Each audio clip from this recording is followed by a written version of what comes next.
Teman-teman di Provinsi Nusa Tenggara Timur, konstelasi pemilihan gubernur Nusa Tenggara Timur periode 2024-2029 menarik untuk kita simak.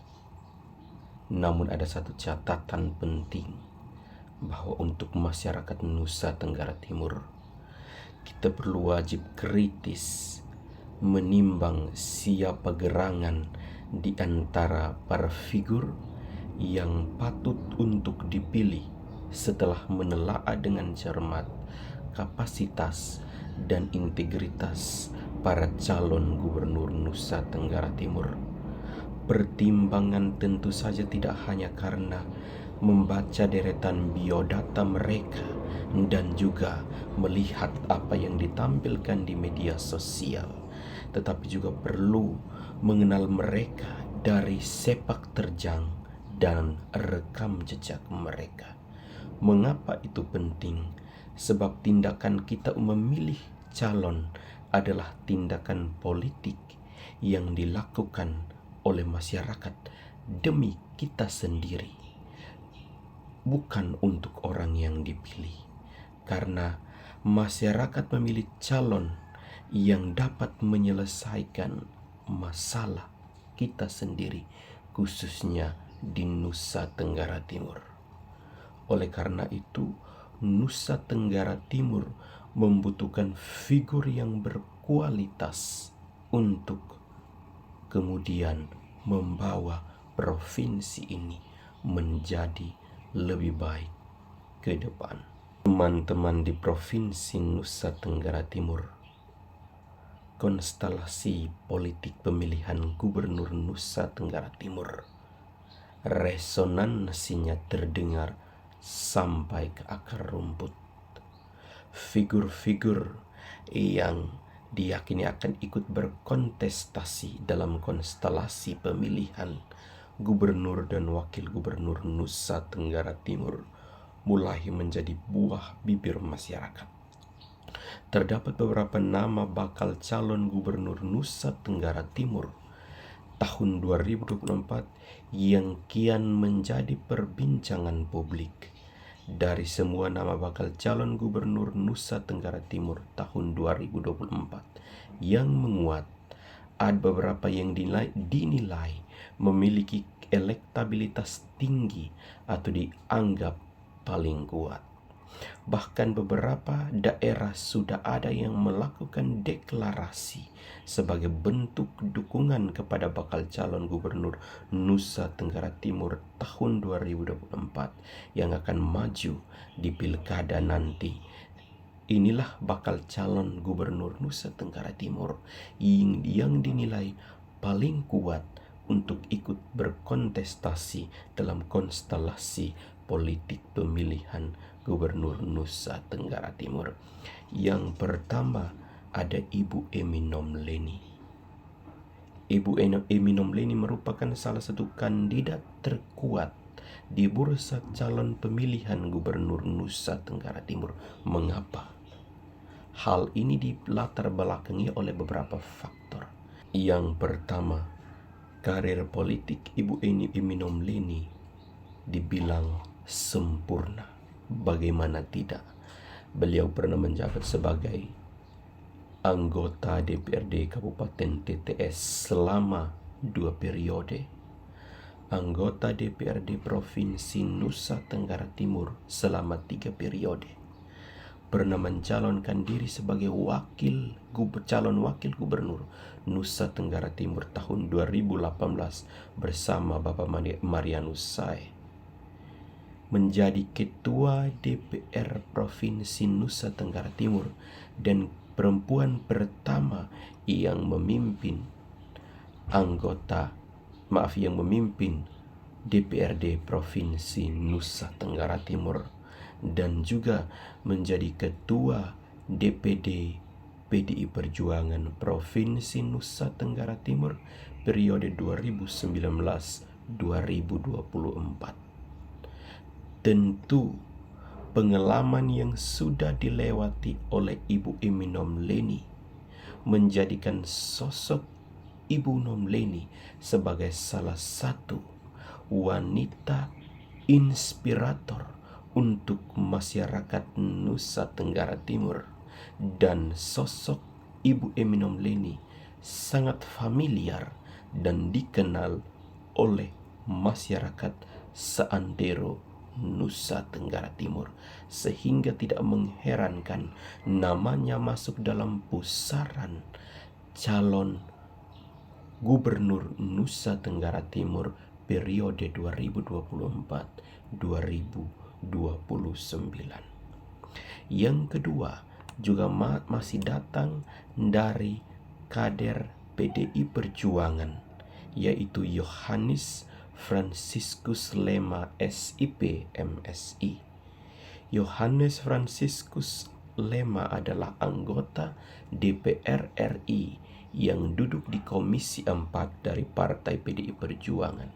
Politisi kelahiran 27 Maret 1976 ini dikenal dengan sosok yang sangat mengedepankan terhadap isu ekologi atau lingkungan hidup.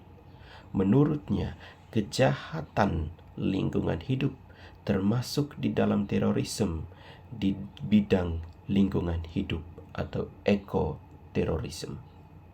Pria yang akrab disapa Ansi Lema ini disebut sebagai bakal calon gubernur paling kuat yang bakal maju di Pilkada NTT 2024. Ansi Lema bahkan telah mendapat dukungan dari kaum milenial. Ansi Lema adalah satu kader terbaik dari banyak nama yang beredar.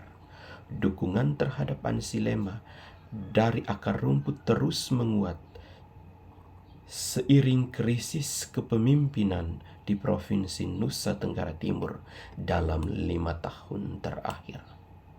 Jaringan milenial di beberapa kota sudah mendeklarasikan diri untuk mendukung Ansi Lema untuk maju dalam pemilihan Gubernur Nusa Tenggara Timur periode 2024-2029. Mengingat pemilih milenial di Nusa Tenggara Timur itu mencapai 32%,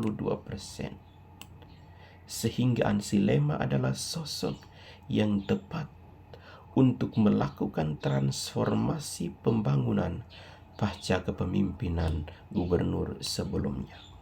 Selain mendapat banyak dukungan dari rakyat NTT untuk maju sebagai calon gubernur Nusa Tenggara Timur, Ansi Lema juga merupakan salah satu anggota DPR RI yang diyakini berhasil melaksanakan tugasnya sebagai legislator mewakili Nusa Tenggara Timur, sehingga tidak mengherankan perjuangan beliau sebagai anggota DPR RI di Komisi 4 benar-benar hasilnya dirasakan oleh masyarakat, di mana banyak masyarakat petani, nelayan kita mendapatkan bantuan dari pemerintah pusat berkat perjuangan dari kakak Ansi Lema, sehingga beliau dari kalangan masyarakat menginginkan untuk dipanggil pulang ke Nusa Tenggara Timur menjadi salah satu calon gubernur Nusa Tenggara Timur periode 2024-2029. Yang ketiga adalah Irjen Pol Purnawirawan Yohanes Asadoma SIK M.Hum, adalah mantan Kapolda Nusa Tenggara Timur yang telah mendeklarasikan dirinya untuk maju sebagai salah satu calon gubernur Nusa Tenggara Timur tahun 2024. Yohanes Asadoma telah mendaftarkan dirinya sebagai bakal calon gubernur NTT di Partai Gerindra. Yohanes Asadoma berharap bisa diterima dan mendapat dukungan penuh dari Partai Gerindra untuk mengikuti kontestasi politik pemilihan gubernur dan wakil gubernur Nusa Tenggara Timur pada bulan November 2024 mendatang. Mantan Kapolda NTT ini memilih Partai Gerindra sebagai partai pengusung karena merasa selaras dengan jiwanya sebagai mantan perwira tinggi Polri. Selain Partai Gerindra, Bapak Yohanes juga telah mendaftarkan diri di beberapa parpol yang kemudian diharapkan akan digunakan sebagai kendaraan politik untuk mengusungnya sebagai calon gubernur Nusa Tenggara Timur. Beliau merupakan salah satu kandidat terkuat. Jiwa seorang perwira dengan berbagai macam strategi telah menurut saya akan digunakan oleh beliau dalam konstelasi pemilihan gubernur Nusa Tenggara Timur. Dan apa yang dilakukan oleh Bapak Yohanes Asadoma, prestasi yang beliau lakukan dan juga kerja-kerja sosial yang beliau lakukan di tengah masyarakat Nusa Tenggara Timur menjadikan figur Bapak Yohanes Asadoma menjadi salah satu kader terbaik yang kemudian oleh sebagian masyarakat diinginkan untuk maju ikut berkontestasi di panggung politik pemilihan gubernur Nusa Tenggara Timur periode 2024-2029. Figur yang keempat datang dari Bapak Orias Petrus Muedak, adalah merupakan bendahara TPN Ganjar Mahfud saat pemilihan presiden beberapa waktu lalu. Bapak Orias saat ini gencar untuk mempromosikan dirinya sebagai salah satu bakal calon gubernur Nusa Tenggara Timur tahun 2024. Bapak Orias pernah menjabat sebagai Direktur Utama PT Inalum yang merupakan komisaris independen PT Rukun Raharja serta pendiri dan pembina Yayasan Sumur 83. Saat ini Bapak Orias dinilai menjadi salah satu bakal calon gubernur NTT yang cukup diperhitungkan. Baliho bergambar Bapak Orias bahkan sudah terpasang di beberapa daerah di Nusa Tenggara Timur. Visi dan misi Bapak Orias bakal calon gubernur NTT ini terbilang sederhana. Visi beliau adalah sukses, misinya adalah NTT sejahtera. Bapak Orias juga merupakan mantan wakil presiden direktur Freeport Indonesia. Sehingga Bapak Orias berhasil mengambil saham emas Freeport 50% dari Amerika Serikat untuk Indonesia. Sehingga diyakini Bapak Orias juga merupakan salah satu kandidat terkuat di bursa calon pemilihan gubernur Nusa Tenggara Timur. Yang berikut ada Bapak Melki Lakalena, Ketua DPD Golkar NTT. Opini senada bergema juga untuk Melki Lakalena. Politisi muda Golkar ini adalah politisi yang reputatif dan komunikatif.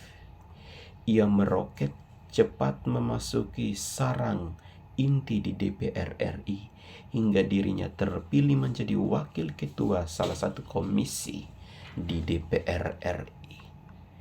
Prestasi demikian jarang diperoleh oleh politisi seangkatannya dari Golkar NTT. Prestasi dan reputasi Melki Lakalena dikenal luas. Ia sangat diperhitungkan oleh para lawan tandingnya di konstelasi pemilihan gubernur Nusa Tenggara Timur. Selain prestasi dan reputasi, karena beliau juga memiliki kendaraan politik di gelanggang politik pemilihan gubernur Nusa Tenggara Timur. Ia bahkan membukukan banyak jejak sejarah moderasi politik di tubuh Golkar NTT. Pada masa kepemimpinannya lah, Partai Golkar NTT meroket tatkala banyak anak muda meraih kursi legislatif di Partai Golkar. Figur yang terakhir adalah Frans Go, pengusaha sukses. Dia ditaksir sudah menjadi salah satu bakal calon gubernur Nusa Tenggara Timur. Di tahun 2024, beliau sudah mendaftarkan diri di beberapa parpol untuk maju sebagai bakal calon gubernur NTT. Frans Go lahir di Kefamananu, NTT, 8 Agustus 1968. Dia menghabiskan masa kecil dan remajanya di NTT, tempat ia menempuh pendidikan dasar hingga menengah di SMA Negeri 1 Kupang. Demi memburu mimpi lebih tinggi, Frans Go merantau ke Yogyakarta untuk kuliah pada tahun 1987. Ia kuliah di Fakultas Teknik Sipil Universitas Atmajaya dan di Fakultas Hukum jurusan Hukum Bisnis di Universitas Gadjah Mada. Frans aktif berkontribusi dalam Kamar Dagang Industri Kadin Indonesia, menjabat di Komite Tetap Pemberdayaan Tenaga Kerja Luar Negeri. Demi membantu kaum lemah, ia mendirikan GMT Property Management, perusahaan pengolahan properti dengan pelayanan yang meliputi Home Care Unit, Building Care Unit, Institute of Property Management, GMT Teknologi, dan GMT Komersial. Sehingga